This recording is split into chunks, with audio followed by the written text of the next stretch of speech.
Olá, queridos, paz e graça no nome do Senhor Jesus.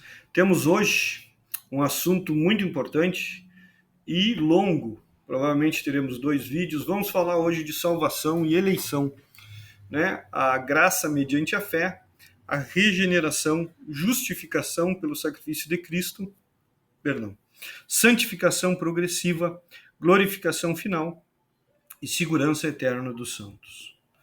Vamos lá? Começamos dizendo aí a grande troca, salvação e graça. O que troca de quê, irmãos? Nós temos que nos lembrar que Cristo Jesus trocou de lugar conosco.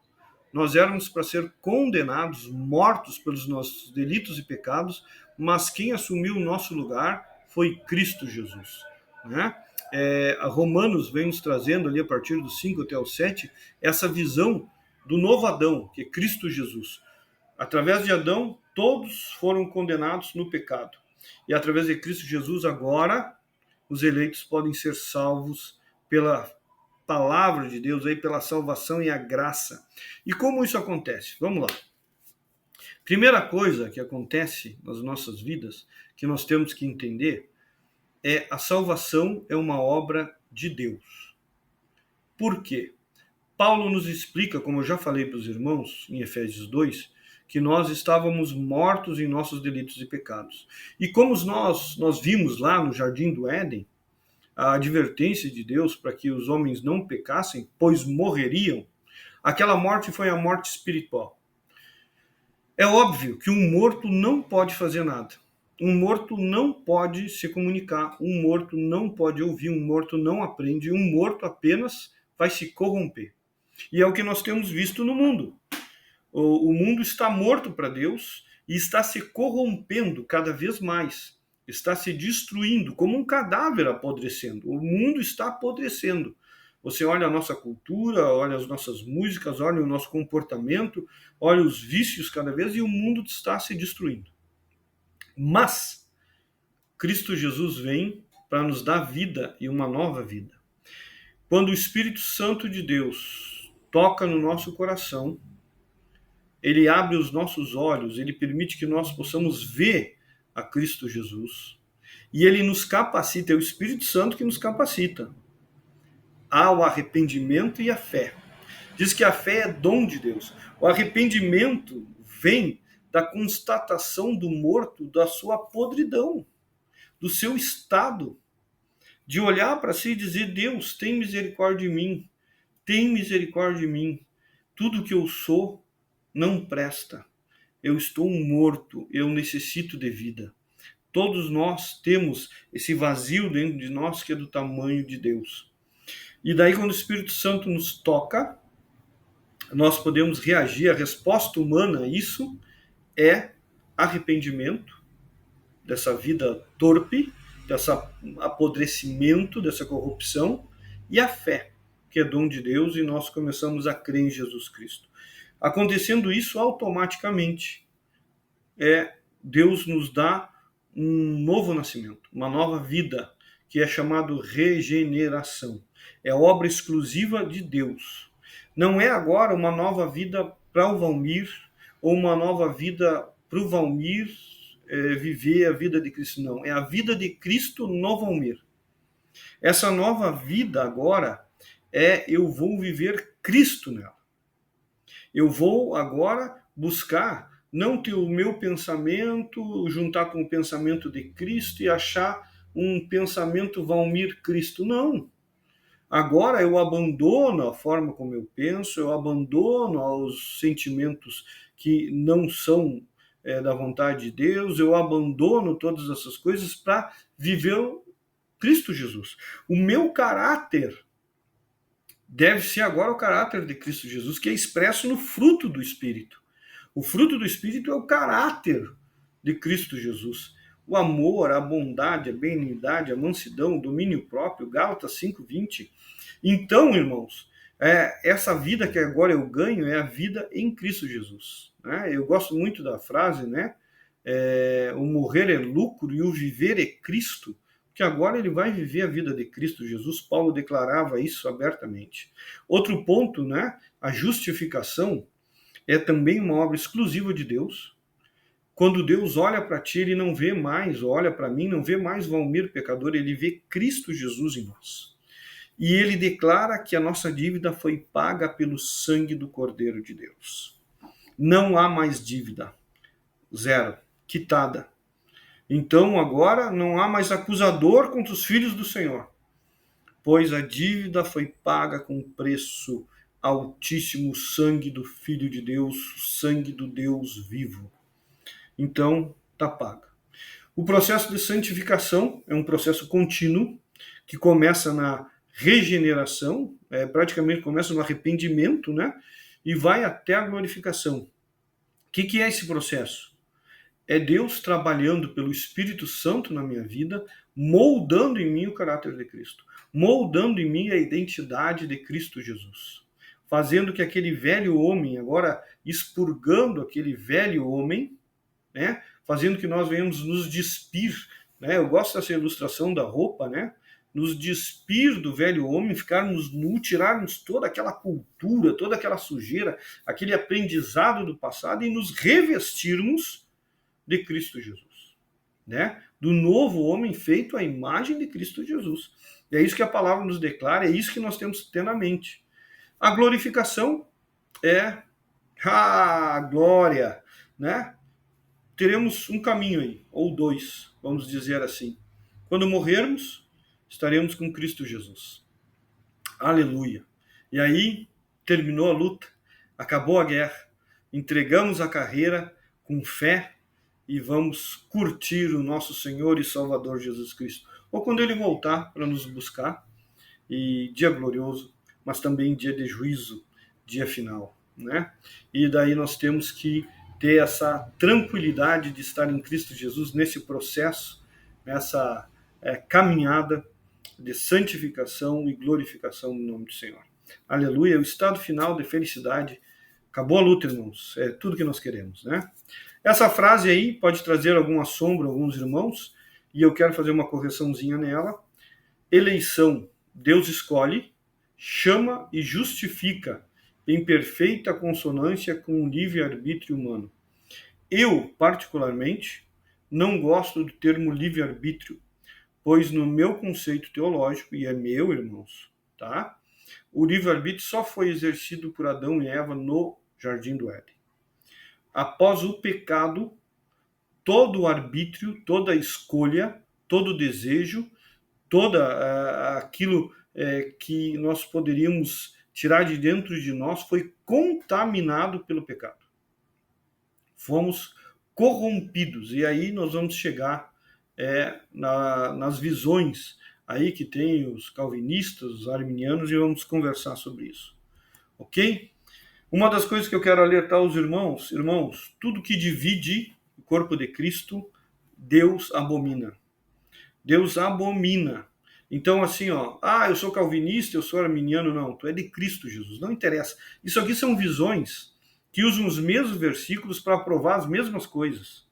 Então, assim, tu pode escolher uma mais que a outra, mas isso não pode trazer separação entre ti e o teu irmão. Não pode gerar mágoa, ódio e rancor. Se isso acontecer, é que está faltando Jesus no teu coração. Te lembra que o amor de Cristo cobre multidões de pecados. O amor de Cristo é o ágape, aquele que ama sem querer ser amado. Então, irmãos, para com essa bobagem. Aqui na igreja a gente... Não, aqui na igreja não. Aqui é todo mundo de Jesus. Aqui não tem esse negócio de calvinista, arminiano, não tem petista, não tem bolsonarista, não tem nada disso aí. Não tem. E não traz isso aqui para dentro que não vai ser aceito. Então, assim, nós seguimos a Cristo Jesus. Somente. Só a palavra de Deus. Se a palavra de Deus nos dá liberdade para ter essas duas interpretações, escolhe a tua ou não escolhe nenhuma e vive para a honra e glória do Senhor Jesus. Só cumpre a palavra. Como for, se ele te escolheu ou não te escolheu, ou se ele previu ou não previu, não interessa. Nós vivemos para Cristo Jesus. E não muda nada. Nada. Isso aqui não muda nada para ninguém. Vai mudar o jeito de pensar, o jeito de tu ver alguma coisa, mas assim, irmãos, no final, tu tem que acreditar em Cristo Jesus, te arrepender, crer e viver a vida que Cristo Jesus te deu, sempre ali em santificação, esperando que ele volte ou tu morra. Só isso. Acabou. Não precisa mais isso. vive a vida de Cristo Jesus pregando a palavra, né, amando os irmãos, tá ótimo, irmãos. Mas cabe agora, esse momento, a gente explicar isso aqui, tá? Para os irmãos saberem, ok? Primeiro ponto, né? Depravação total, né? A humanidade é totalmente corrompida pelo pecado, incapaz de buscar a Deus ou de fazer o bem espiritual por si mesmo. A vontade humana está escravizada ao pecado e não pode iniciar a salvação, tá? Ele fala iniciar a salvação é a gente dizendo, ó, tu não consegue ver a Deus.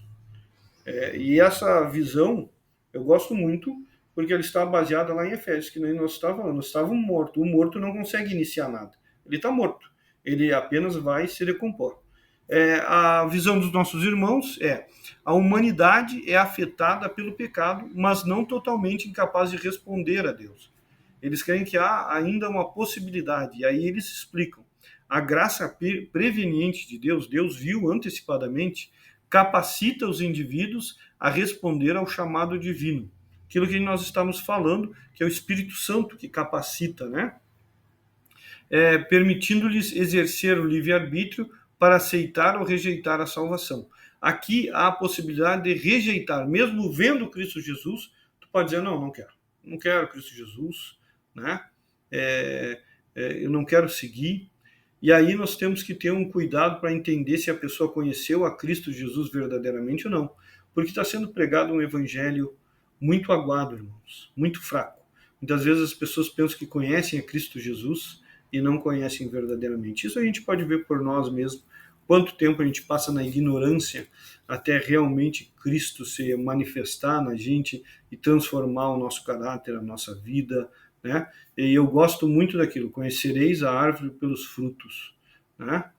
Um homem que ama a sua mulher como Cristo amou a igreja, uma mulher que honra o seu marido, os filhos que obedecem aos pais, que evangelizam, que pregam a palavra, que têm uma vida diante de Deus, são humildes e sempre devotos a Cristo Jesus. Eu não creio, eu não vejo em mim mesmo como eu posso abandonar Cristo Jesus. Então, infelizmente, a gente tem que medir o mundo pelas nossas experiências. Nós não podemos criar um dogma, né? Isso já existe e está na palavra de Deus. A gente vive apenas a palavra de Deus, né? E não vou julgar um irmão que pensa diferente de mim, mas posso aceitar e saber que Deus há de ter misericórdia, tudo é a misericórdia de Deus, tá? A eleição incondicional, Deus escolhe indivíduos para a salvação antes da fundação do mundo, não com base em qualquer mérito ou fé prevista neles, mas unicamente por sua obra, soberana vontade e graça, certo? Deus elege aqueles que ele prevê que exercerão fé em Cristo. A eleição é condicional. A fé prevista do indivíduo e não um decreto arbitrário de Deus. Sobre esse decreto arbitrário, eu não gosto dessa palavra. Com o resto da teoria, eu não tenho problema nenhum. Eu acho que esse termo, decreto arbitrário, se choca diretamente com Romanos 9, né? Que diz o seguinte, Romanos 9, falando da soberania de Deus, né? Que Deus escolheu a Jacó e desprezou Esaú, né? Ali ele falando de que Deus escolhe quem quer. Lá no 14 ele diz assim, então o que diremos? Acaso Deus é injusto? De maneira nenhuma. Pois ele diz a Moisés, terei misericórdia de quem eu quiser ter misericórdia, terei compaixão de quem eu quiser ter compaixão. E no 16 ele segue dizendo, portanto, isso não depende do desejo ou do esforço humano, mas da misericórdia de Deus. Pois a Escritura diz ao faraó, eu o levantei exatamente com esse propósito, mostrar em você o meu poder e para que o meu nome seja proclamado em toda a terra. Né? Lá no 21 ele vai dizer, o oleiro não tem direito de fazer do mesmo barro um vaso para fins nobres e outro para desonroso? E se Deus, querendo mostrar a sua ira e tornar conhecido o seu poder, suportou com grande paciência os vasos da sua ira, preparados para a destruição? Que dizer, se ele fez isso para tornar conhecidas as riquezas da sua glória aos vasos da sua misericórdia, que preparou de antemão para a glória, ou seja, a nós, a quem também chamou, não apenas dentre os judeus, mas também dentre os gentios. Como ele diz em Oséias: chamarei meu povo a quem não é meu povo, e chamarei minha amada a quem não é minha amada. Então eu tenho essa dificuldade com essa expressão, mas é só com essa expressão, pois eu creio que Deus faz o que quer, quando quer, com quem quer, e tudo é dele. Tá? São pequenos detalhes que a gente tem que prestar atenção, né? A expiação limitada, tá? Cristo morreu especificamente pelos eleitos, garantindo a salvação apenas para eles. Sua morte não tornou a salvação possível para todos, mas a efetiva para os escolhidos. Então, Cristo morreu por aqueles que foram escolhidos por Deus, não para todos, porque tem uns que não foram escolhidos, não necessitam da salvação. Já a outra visão, que é uma visão mais aberta, Cristo morreu por toda a humanidade, tornando a salvação possível para todos. A eficácia da expiação é universal em seu alcance, mas condicional à fé individual. Então quer dizer assim, salvação está aí, aceita quem quiser, tá? Quanto a isso, não tem problema nenhum. Se for para todos, eu sei que aqueles que Deus elegeu, aqueles que Deus chamou, vão ser salvos. É só isso que precisamos saber. Mas sabe que existem as duas versões. A graça irresistível, a graça de Deus para os eleitos é irresistível. O Espírito Santo atrai eficazmente os escolhidos a Cristo. E eles não podem resistir a essa atração, né? Então, dizendo que a graça irresistível é quando a gente conhece a Cristo, não tem como abandonar. A graça de Deus é resistível na outra visão. Os indivíduos podem escolher aceitar ou rejeitar o chamado de Deus para a salvação. A graça divina pode ser resistida pela vontade de Deus. É uma visão. São visões diferentes, né? E nós temos que escolher, tá? Ou não escolher. Aceitar as duas, dependendo do caso. Né? É complicado, aceitar as duas, não é o adequado? Não. Mas também não vai mudar nada. Se a graça é irresistível ou não é, né? Uma traz mais consolo, outra não, entendeu? Uma é mais complicada, que vai dizer, será que meu avô foi escolhido por Deus? Né? Ele era tão duro de coração, será que Deus queria condená-lo? A outra não, ele teve a possibilidade, então, sabe, ele podia ser salvo, deixa Deus melhor, né? E, irmãos, Deus é maravilhoso, a misericórdia de Deus é que faz tudo isso, né? Temos que nos lembrar que nenhum de nós, tanto os calvinistas como os arminianos, somos dignos da salvação. É um presente de Deus, não é uma obrigação, é um presente. Ele podia ter nos consumido, né? E feito outra coisa, ele é Deus soberano. Então, assim, não podemos pegar um presente e reclamar do nosso presente porque não está embalado como nós queremos. Não vamos fazer isso, né? Perseverança dos santos, tá? Aqui eu tenho uma posição muito firme, porque para mim é muito claro isso na palavra de Deus. Aqueles que são verdadeiramente salvos por Deus perseverarão na fé até o fim. A segurança da salvação é eterna e garantida pela obra de Deus. Quem nos garante a salvação é Deus. A salvação é de Deus, não é nossa. Os crentes perdem, os crentes podem cair da graça e perder a sua salvação, se não perseverarem na fé. A segurança da salvação é condicional à contínua fé e obediência do indivíduo. A visão aí, para mim, é diferente. Eu continuo no processo de santificação porque o Espírito Santo me deu a fé e agora, através do relacionamento com Cristo, eu amo a Cristo e Ele é o centro da minha vida. E eu não tenho como fugir da vontade dEle, porque para mim amar a Cristo, eu tenho que obedecê-lo. A relação de amor e obediência, quem não obedece não ama. Pedro já vem nos ensinando, João já vem nos ensinando isso. Então, se eu amo, eu obedeço. E aqui, esse negócio nos traz, a perda da salvação, para mim, nos traz um peso tremendo. uma luta diária. Uma hora estou salvo, outra hora eu não estou salvo. Eu mesmo que fui pentecostal, irmãos, por 28 anos, era assim, um dia eu estou salvo, no outro eu estou no inferno. Um dia eu estou salvo, no outro eu estou no inferno. Opa, para aí! O que é isso? Pequei, estou no inferno. Me arrependi, estou salvo. Pequei, estou no inferno.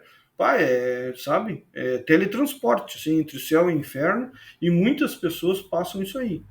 E quando eu peco agora, e eu peco, eu já sinto a presença do Espírito Santo trazendo aquele peso do pecado e me incentivando e me levando ao arrependimento.